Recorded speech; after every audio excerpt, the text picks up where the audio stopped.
What if I told you that the ultimate endpoint of human evolution, like past achieving world peace, past eradicating disease, even past total spiritual enlightenment, is basically just, well, goofing off. I mean, that sounds completely counterintuitive, right? Like a joke. Right.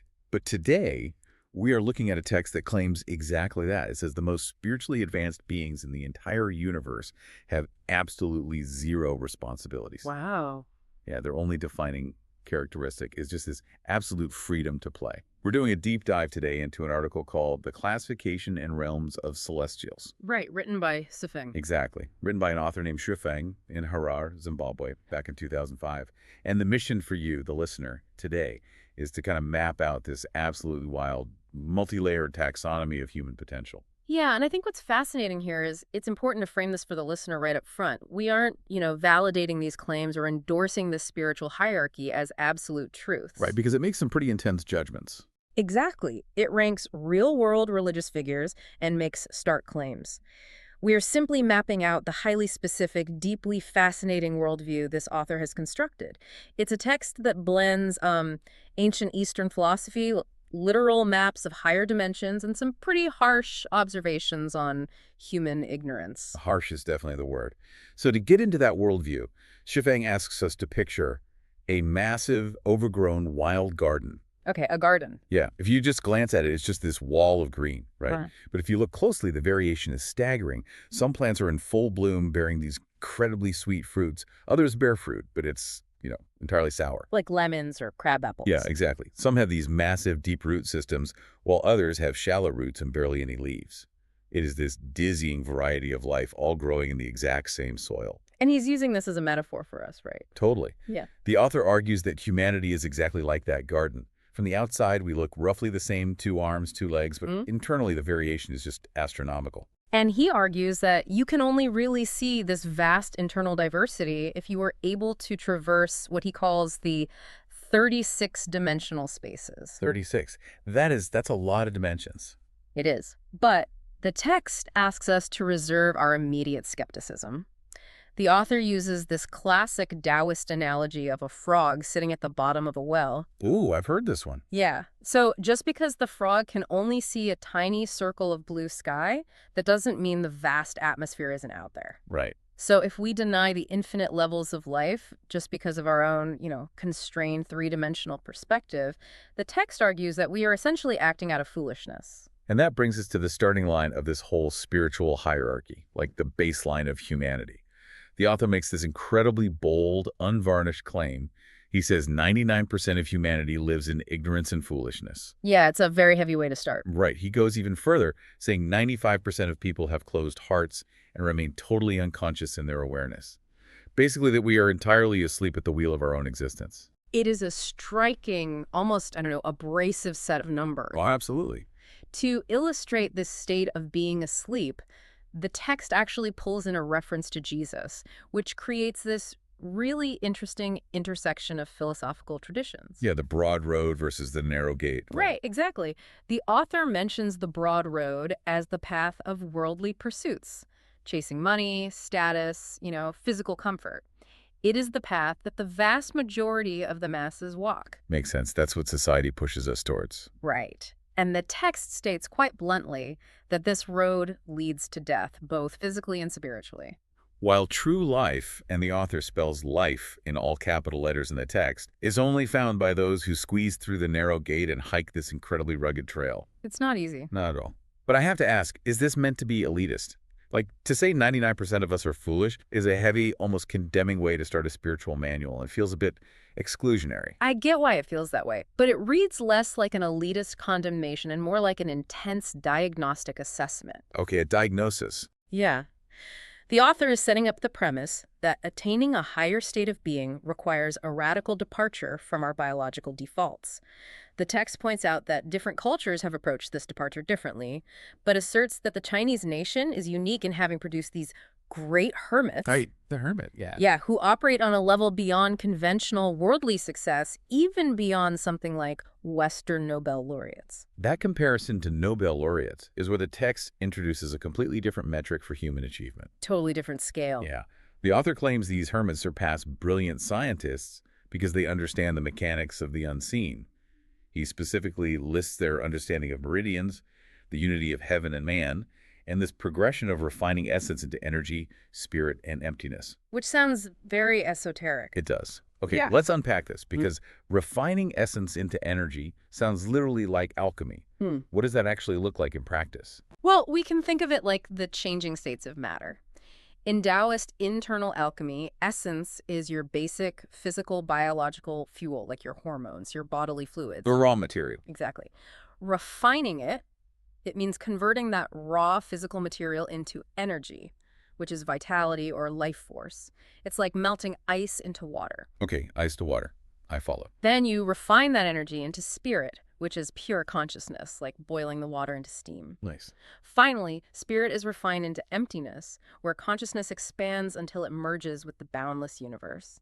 Basically like steam dissipating until it becomes one with the atmosphere. Wow. So it is a literal transmutation of the self, moving from dense matter to pure potential. Exactly. And the author claims to have traversed those 36 spaces, only to find that these past hermits had already mapped the territory. He provides an exact quote from one of these sages that serves as the roadmap for the rest of our deep dive. Right, the 5 realms. Yeah, this quote outlines 5 specific celestial realms. It goes ghost celestials, human celestials, land celestials, deity celestials, and super celestials. And this hierarchy is rigorously causal. How so? Well, since the text established that baseline humanity is deeply attached to the dense material world, the logical first step in this taxonomy explores what happens when those attached people are violently or suddenly separated from their physical bodies. Which brings us to the ghost celestials, the unseen but tethered. The source material places them in the 5th dimension. The 5th dimension. Yeah. Now, the text defines this 5th dimension specifically as the space between the yin and yang spaces. Okay, the space between. Right. So if yang is the bright, dense, material world of the living, and yin is the ethereal, subtle world of spirits, the 5th dimension is the membrane between them. To humans, ghost celestials are totally formless.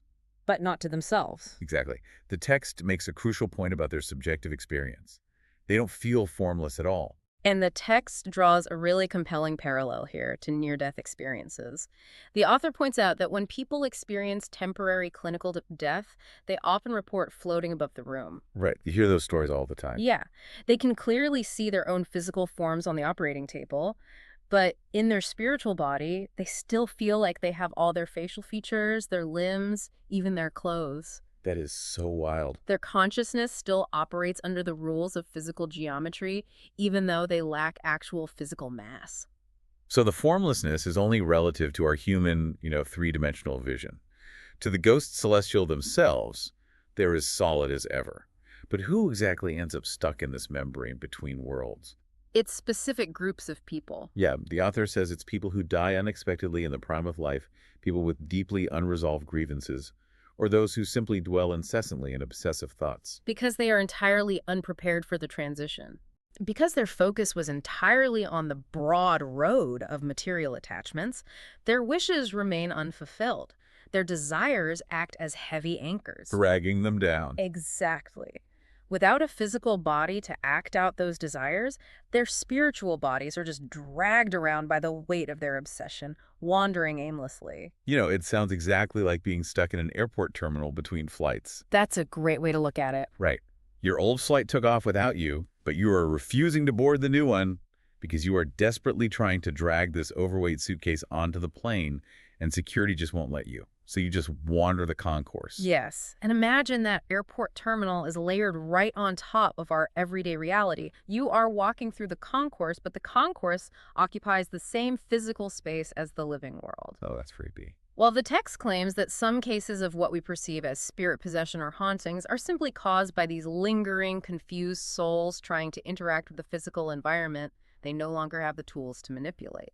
But the author is actually quick to demystify this, making it much less like a horror movie. Right.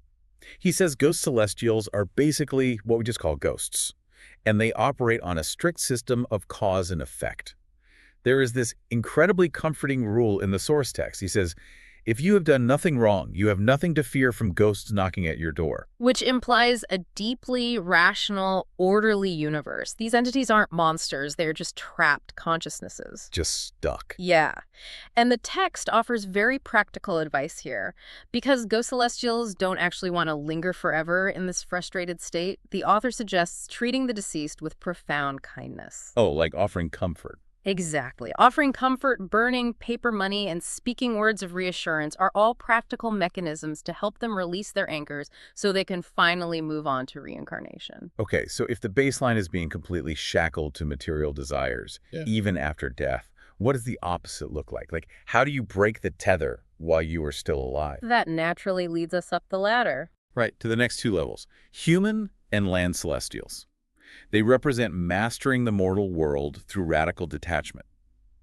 The human celestials are described essentially as saints living in the mortal world. But they do not possess what we would call superpowers. Oh, they don't. No. Their defining power is an extreme, profound psychological detachment.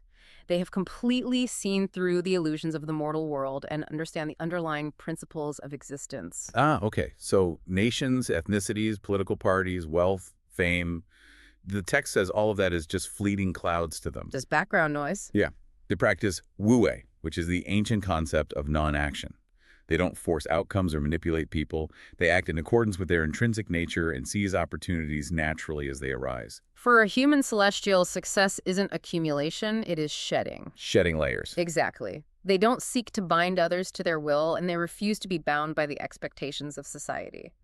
They might enjoy the company of kindred spirits, but they generally avoid worldly people. Why avoid them? Because the energetic transaction of anxiety and desire just isn't relevant to their frequency anymore. That makes total sense. So, human celestials achieve total mental peace, but they still inhabit fragile human bodies that eventually age and die.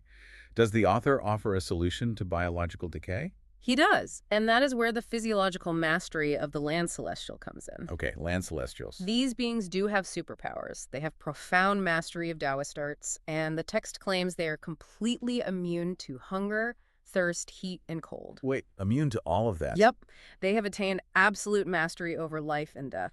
I mean, I'd imagine mastering the physical body to that degree requires some intense, ultra-marathon level physical regimen, or like extreme dietary biohacking. You might assume that, but the author argues the exact opposite. It isn't about pushing the body to its physical limits. It's about profound, absolute stillness. Stillness, really? Yes. The source material places a massive focus on this concept for health preservation, quoting ancient texts that say, "All things are exhausted by movement and nourished by stillness." Okay, so movement breeds confusion. Stillness breeds wisdom. Let's look at the mechanics of that. The text goes as far as to say, "It is the spirit that gives me life. It is the mind that brings me death." By mind, he means the chattering, anxious, constantly analyzing human intellect. Exactly. We can understand this through the Taoist concept of energy conservation. Think of the human body like a car engine. Okay, a car engine. The anxious, chattering mind is like revving that engine constantly while the car is just sitting in neutral. Oh, wow. You aren't going anywhere, but you are burning through your fuel, your essence, and causing immense wear and tear on the machinery.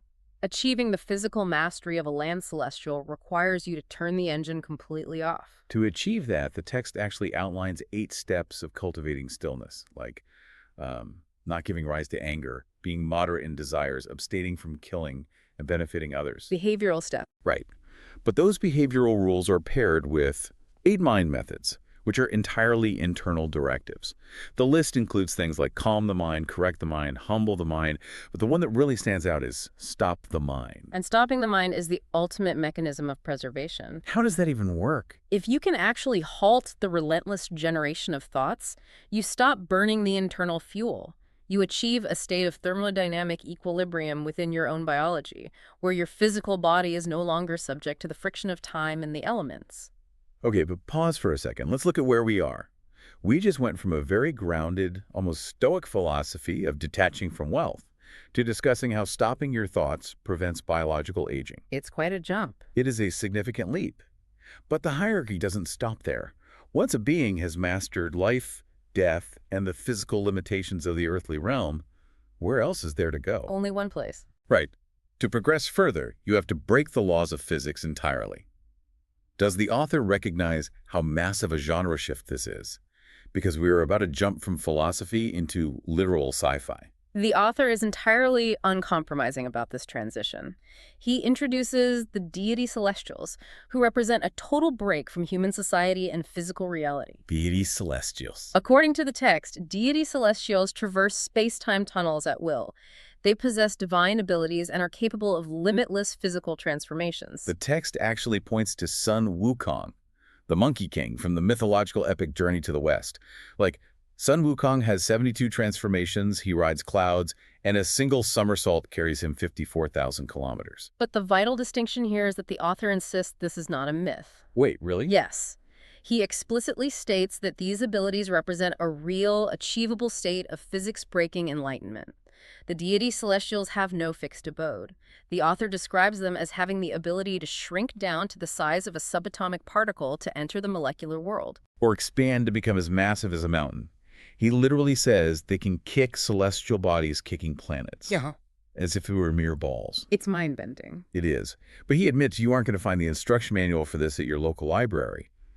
The secrets to cultivating into a deity celestial aren't written in human history books. Right. The source says such secrets can only be grasped through innate wisdom and deep enlightenment. It transcends language entirely. And yet, even the deity celestials, manipulating the fabric of space and time, are not the pinnacle of this taxonomy. There is one final realm. One more above planet kicking. The super celestials. Here's where it gets really interesting.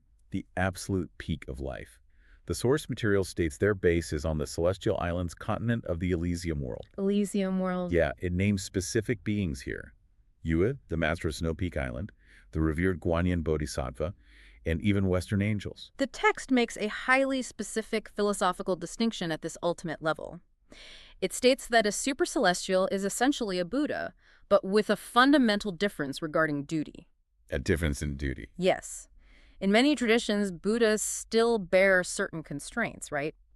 They have cosmic responsibilities to alleviate suffering and guide sentient beings toward enlightenment. Right, they stick around to help. But super celestials have zero duties, zero responsibilities. The defining characteristic of a super celestial is the absolute, unadulterated freedom to indulge in joy. Just pure joy. The text literally says how to play and have fun is their greatest feature. It presents an astonishing paradox, doesn't it? Absolutely. To reach this state, you have to undergo lifetimes of grueling spiritual work. You practice extreme discipline, detach from all worldly pleasures, shed every ounce of your ego, master the biological decay of your physical body, and navigate the molecular structure of the universe. All of that unfathomable effort, just to reach a final state where your only job is to play. It's like the ultimate goal of being incredibly serious is to earn the right to become entirely unserious. It really is. If we connect this to the bigger picture, this text completely flips our conventional worldly understanding of success. Oh, completely. In our daily lives, within that 99% of sleeping humanity, we define success as the accumulation of power, knowledge, wealth, or influence. But in this framework, ultimate success is the complete and total shedding of burden. Right. The highest state of existence isn't ruling the universe or managing its complexities. It's enjoying the universe without a single constraint. And Xie Feng, the author, seems totally self-aware about how completely wild this all sounds to a modern reader. He has to know. He does.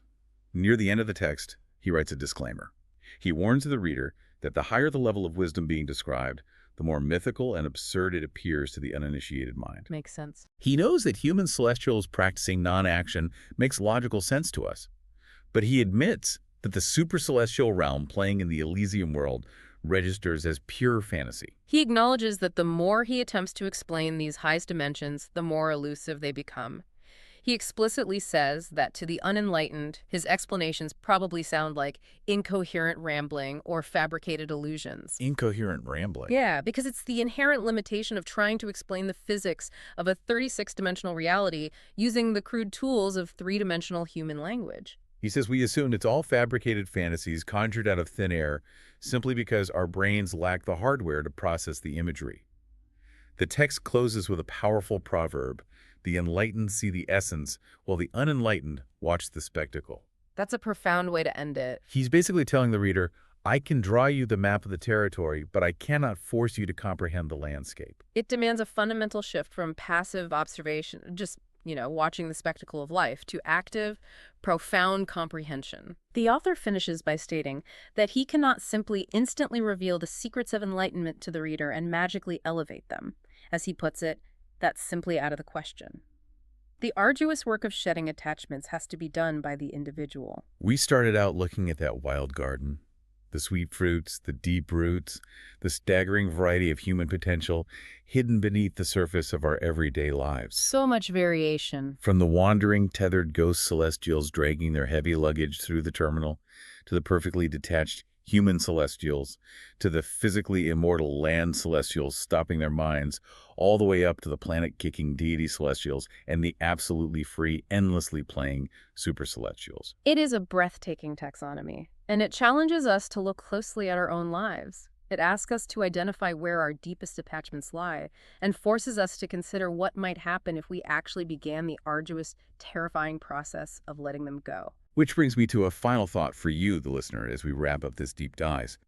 If the highest levels of existence are entirely beyond human imagination, as this text repeatedly claims, what if our sheer inability to conceive of these realms is exactly the mechanism that keeps us trapped in that 99% of sleeping humanity? That's a great question. What if the limits of your reality are simply defined by the limits of your imagination? If you refuse to believe in the hidden depth of the garden, you might just be ensuring you never get to taste the sweetest fruit.